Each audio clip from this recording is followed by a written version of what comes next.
Mateo cargaba con una soledad que pesaba mucho más que su propia mochila de senderista profesional. Durante una década exacta, su existencia se había visto reducida a un ciclo interminable de culpa, vigilia y preguntas sin respuesta sobre la desaparición de Elena, su hermana menor. Aquel suceso había ocurrido en un bosque cercano, un laberinto de pinos y niebla que, con el paso de los años, se convirtió en el refugio y la tortura personal de Mateo. La niña se había desvanecido un mediodía soleado, sin dejar un solo rastro, ni una prenda, ni una huella que permitiera a la policía seguir su rastro.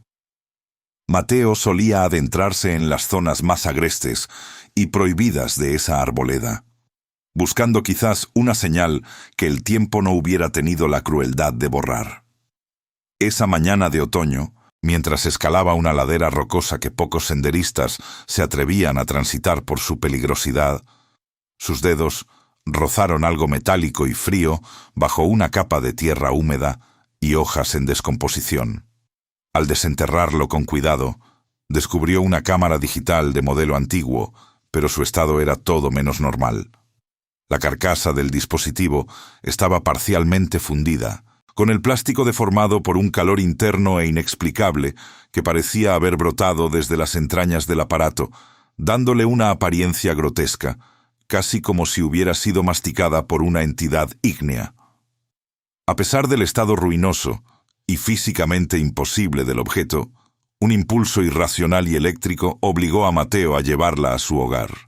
Tras horas de limpiar meticulosamente los contactos oxidados y utilizar cables de alimentación que ya consideraba reliquias tecnológicas, el milagro ocurrió. La pequeña pantalla de cristal líquido se iluminó con un destello de estática azul que inundó la penumbra de su sala. Mateo sintió que el corazón le martilleaba las costillas cuando la imagen comenzó a estabilizarse. En el video apareció Elena. Vestía la misma camiseta de rayas y el pantalón vaquero que llevaba puesto el último día que la vio con vida, pero el entorno era una pesadilla arquitectónica. Aunque los muebles eran los suyos, la escena parecía una versión distorsionada, oscura y asfixiante de su propia sala de estar. La confusión de Mateo se transformó en un terror gélido cuando su mirada se desvió hacia un detalle pequeño en la pared de la grabación. Un calendario de papel colgaba junto a la puerta principal y la fecha que marcaba con un círculo rojo no correspondía al pasado. El calendario indicaba claramente el día de mañana. ¿Cómo era posible que una grabación en una cámara antigua mostrara eventos que aún no habían sucedido en su línea temporal? Antes de continuar con este relato, que desafía las leyes de la lógica y el tiempo, te invitamos a que te suscribas al canal y nos cuentes en los comentarios desde qué parte del mundo nos estás viendo. Mientras intentaba procesar esa anomalía temporal, Mateo notó un movimiento perturbador en el reflejo de la ventana que aparecía detrás de su hermana. Al principio, creyó que era un simple fallo en la compresión del archivo digital, pero al pausar la imagen y ampliarla, la sangre se le congeló en las venas. Detrás de Elena, casi fundida con la oscuridad de un rincón, se erguía una figura alta y delgada. La criatura carecía por completo de rasgos faciales. Su rostro era una superficie lisa y pálida, una máscara de piel continua, donde debería haber ojos y boca. La presencia no atacaba, simplemente permanecía allí, proyectando una autoridad gélida, como si estuviera orquestando cada respiración de la niña. El conflicto interno comenzó a desgarrar la cordura de Mateo. El pánico primario le ordenaba destruir la cámara y huir de esa casa, pero la esperanza, esa llama irracional que se niega a morir incluso en las condiciones más adversas, le susurraba que Elena seguía allí, atrapada en un lugar donde el tiempo fluía de forma distinta. La lucha entre el horror de lo desconocido y la posibilidad de rescatarla lo mantenía anclado a la pantalla. De repente, la atmósfera en el video cambió drásticamente. Elena, que hasta ese momento parecía un autómata ignorando la lente, giró su cabeza con un movimiento brusco que recordaba al de un ave de presa. Sus ojos, antes vacíos, se clavaron directamente en el objetivo. Parecía mirar a Mateo a través del cristal y de los años. En un susurro que sonó con una nitidez imposible en el silencio de su hogar, la pequeña Elena pronunció la dirección exacta donde Mateo se encontraba sentado en ese preciso instante. El video se cortó abruptamente, dejando a Mateo en una oscuridad absoluta, solo con el sonido de su propia respiración acelerada. Mateo se quedó petrificado, con los dedos aún aferrados al borde de la mesa de madera, mientras el eco del susurro de Elena rebotaba en las paredes desnudas de su salón. La dirección que ella había mencionado era exacta, hasta el número del departamento que él mismo había alquilado apenas 2 años atrás, mucho después de la desaparición de su hermana.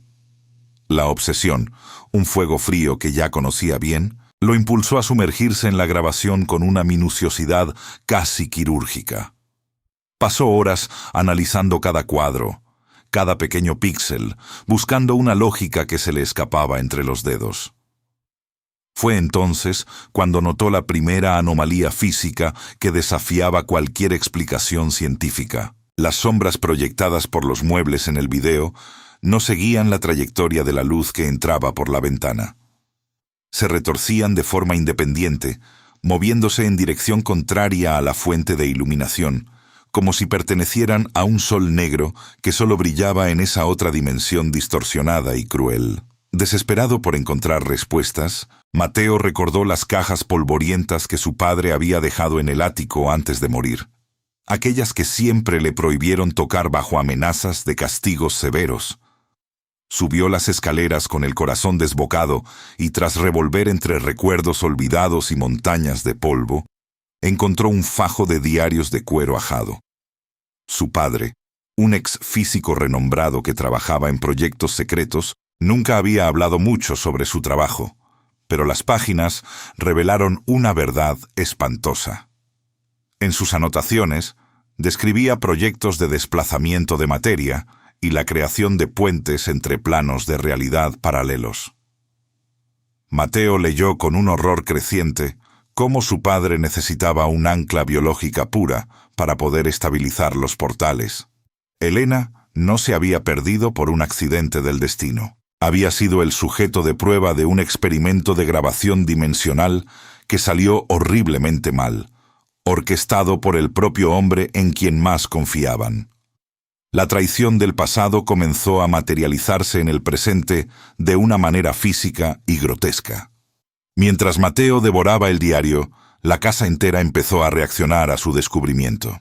Un olor acre a ozono y tierra húmeda inundó el pasillo, y de las pequeñas grietas del papel tapiz empezó a brotar un líquido negro y denso que sudaba de las paredes como si la estructura misma estuviera sufriendo una hemorragia interna. Entonces llegaron los sonidos que le helaron la sangre, gritos ahogados de Elena que parecían provenir directamente del interior de los muros, como si estuviera emparedada en una capa invisible entre realidades, pidiendo una ayuda que el tiempo le negaba constantemente. Frente al monitor, Mateo logró finalmente rescatar un archivo que parecía irremediablemente dañado.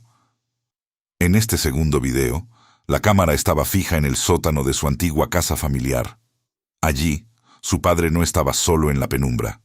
Se encontraba de espaldas, hablando en un lenguaje siseante, con esa figura alta y sin rostro que Mateo ya había visto en los reflejos.